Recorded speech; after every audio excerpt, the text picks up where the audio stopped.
잘 들어봤습니다. 이번에는 우리나라 국내 증시에 조금 더 영향을 직접적으로 줄 만한 이슈들 한번 체크를 해보도록 할 텐데요. 지금 살펴보시는 것처럼 정치와 관련된 이슈도 준비되어 있고요. 오늘 가장 크게 영향을 미칠 것 같습니다. 아이폰 관련된 이슈들까지 한번 체크를 해보도록 하겠고, 반도체 SK하이닉스 어떤 호재가 또 준비되어 있는지, LNG 관련해서 포스코 그룹에 대한 이야기와 K2전차 그리고 AI가 픽한 이슈까지 체크해 보도록 하겠습니다. 해당 이슈에 대해서는 정수직 캐스터 준비되어 있습니다. 월요일 모닝 뉴스입니다. 월요일 개장 전까지 가장 중요한 뉴스들도 함께 알아볼까요? 먼저 헤드라인으로 만나봅니다. 6월 3일 대선을 앞두고 후보들의 프레임 전쟁이 가열되고 있습니다. 도널드 트럼프 미국 대통령이 다음 달부터 삼성에 25% 관세를 부과할 수 있다고 발언했습니다. 내년 하반기 HBM 시장은 6세대 제품이 자리매김할 것이라는 전망이 나왔습니다. 포스코 그룹이 LNG 전용선 도입을 통해서 에너지 사업 확대에 본격적으로 나섭니다. K2 전차의 폴란드 2차 수출 계약이 5월에도 불발될 가능성이 높아졌습니다. 아세안 회의에서 미국의 관세 대응을 위해 경제통합 강화 촉구가 이뤄졌습니다. 첫 번째 뉴스부터 만나봅니다. 대선이 8일 앞으로 다가온 오늘, 첫 번째로는 요동치고 있는 지지율 속에서 후보들의 프레임 전쟁이 가열되고 있다는 소식부터 만나보겠습니다. 더불어민주당 이재명 후보는 이번 대선이 윤석열 전 대통령의 파면으로 치러진다는 점에서 내란 극복 선거 프레임을, 국민의힘 김문수 후보는 도덕성 측면에서 이재명 후보와 대기하면서 반방탄 독재 프레임을 내세우고 있습니다. 이어서 개혁신당 이준석 후보는 앞선 두 후보에 대한 반감을 극대화해서 역전을 노리고 있는 동탄 모델에 주력하고 있는데요. 막판까지 돌발 변수까지 예의주시를 해보시면 좋을 것 같습니다. 김문수, 이준석 후보의 단일화나 실언 등 돌발 논란도 막판 판세에 영향을 줄 수 있는데요. 또한 27일에 열리는 마지막 후보자 토론회까지 변곡점으로 꼽히고 있습니다. 뉴스와 함께 정치 관련주들의 흐름까지 체크해 보시길 바랍니다. 이어서 두 번째 뉴스 만나보겠습니다. 두 번째는 도널드 트럼프 미국 대통령이 다음 달부터 삼성 스마트폰에 25% 관세를 부과할 수 있다고 말했다는 뉴스입니다. 미국에서 생산하지 않는 자국 기업 애플에 불만을 표시하다가 삼성까지 걸고 넘어진 건데요. 미국에 스마트폰 공장을 지어야 관세를 부과하지 않겠다는 건데, 현재 삼성전자는 한국과 베트남 등에서, 애플은 중국과 인도에서 스마트폰을 생산하고 있습니다. 트럼프 대통령의 요구대로 미국에서 제품을 만든다면 가격 경쟁력이 떨어지는 게 문제점인데요. 높은 인건비뿐만 아니라 미국 내로 부품을 수입할 때도 관세가 부과될 수 있습니다. 전문가들은 관세 폭탄을 피하기 위해서 당장 생산 기지를 미국으로 옮기기보다는 트럼프 정부를 설득하는 게 현실적인 대응 방안이라고 설명했습니다. 관련 주들의 움직임까지 오늘장에서 리스크 관리가 필요해 보입니다. 이어서 다음 뉴스 만나보겠습니다. 내년 하반기 HBM 시장은 6세대 제품이 자리매김할 것이라는 전망이 나왔습니다. 특히 SK하이닉스는 50%가 넘는 점유율로서 HBM4 시장에서도 선두 자리를 유지할 것이라는 관측이 나온 건데요. 트렌드포스는 강력한 수요에 힘입어서 HBM의 내년 총 출하량이 300억 기가비트를 넘을 것이라고 분석했습니다.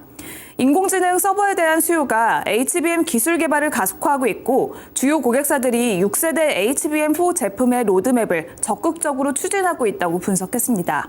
SK하이닉스의 최근 주가 흐름도 살펴보도록 하겠습니다.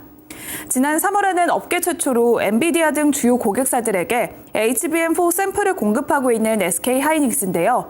올 하반기에는 본격적인 양산까지 앞두고 있습니다. SK하이닉스는 지난 20일에는 엔비디아 젠슨항 CEO가 러브콜을 다시 한번 보내기도 했는데요. 이 소식이 나오면서 현재는 20만 닉스까지 회복한 상황입니다. 외국인 투자자들의 매수세도 꾸준히 지속이 되고 있는데요. 앞으로의 흐름까지도 체크해 보시면 좋을 것 같습니다. 이어서 네 번째 뉴스 만나보겠습니다. 포스코 그룹이 LNG 전용선 도입을 통해서 에너지 사업 확대에 본격적으로 나선다고 말을 했습니다. LNG 밸류체인을 강화하고 안정적인 에너지 자원을 확보하게 있게 됐는데요. 23일 그룹 최초의 LNG 전용선인 HL 포르투나호의 명명식을 개최했습니다. 포르투나는 라틴어로 행운이라는 의미가 있는데요. 이 전용선 도입 프로젝트는 에너지와 조선, 해운업 3사가 긴밀히 협업합니다. 전용선은 올 하반기부터 글로벌 LNG 트레이딩에 본격적으로 투입될 예정입니다. 다섯 번째 뉴스입니다. 9조 원 규모의 K2 흑표 전차의 폴란드 2차 수출 계약이 계속적으로 차질을 빚으면서 5월을 넘어서 좌측 상반기 중에도 체결되기 어려울 수 있을 것이라는 분석이 나왔습니다. 당초 4월 체결이 유력했지만 K2 전차의 폴란드 2차 수출 계약이 미세한 부분에서 합의점을 도출하지 못하고 있는데요. 난관에 계속해서 부딪히면서 5월에도 최종 계약은 물리적으로 어려운 상황입니다. 현대로템 관계자가 2개월째 폴란드 현지에서 협상 중인데 빨라야 6월 후반쯤 계약이 성사될 것으로 보고했습니다. 이 과정에서 현대로템도 요구 조건에 따라서 목소리를 내면서 계약 규모는 60억 달러 후반대로 높아진 것으로 전해지고 있는데요. 현대로템의 최근 주가 흐름도 살펴보도록 하겠습니다. 사상 최대 분기 영업이익을 달성한 현대로템은 주가가 우상향 흐름을 굳건히 유지하고 있는 상황입니다. 2차 계약이 더욱더 중요해진 상황인데요. 증권가에서는 현대로템의 목표 주가 상향도 제시되고 있습니다. 이번에 2차 수출 계약 중에서는 가장 규모가 클 것으로 기대되는 K2 전차의 수출 계약이 최종적으로 성사된다면 앞으로의 방산 협력은 더욱더 탄력을 받을 것으로 기대되고 있는데요. 현대로템과 함께 그 외 방산주들의 흐름까지 체크해 보시면 좋을 것 같습니다. 이어서 AI가 선택한 오늘의 주요 뉴스까지 알아보겠습니다. AP통신의 보도인데요. 말레이시아 쿠알라룸푸르에서 열린 아세안 외교장관 회의에서 말레이시아 외교장관 모하마드 하산은 미국의 관세로 인한 경제적 혼란에 대응하기 위해 동남아시아의 국가들의 경제 통합과 시장의 다변화를 촉구했습니다. 미국의 10%에서 49%에 이르는 관세는 아세안 6개 회원국에 큰 영향을 미치고 있고 아세안의 2025년 성장 목표인 4.7% 달성을 위협하고 있습니다. 하산 장관은 미중 무역 전쟁과 함께 기후변화와 규제되지 않은 기술 등 글로벌 도전에 맞서기 위해선 아세안의 단결이 필요하다고 강조했습니다. 또한 아세안은 미국과의 특별 정상회담을 요청하고 우크라이나를 대화 파트너로 초청하면서 동티모르의 11번째 회원국 가입을 추진하고 있습니다. 미얀마에 대해서는 군부의 선거 계획을 눈속임이라고 비판하면서 선거 이전에 평화가 우선돼야 한다고 강조했습니다. 아세안은 미얀마에 대한 평화 노력을 강화하기 위해서 상임 특사를 임명할 계획입니다. 오늘 장의 뉴스까지 체크해 보시길 바랍니다. 이상 모닝뉴스 전해드렸습니다.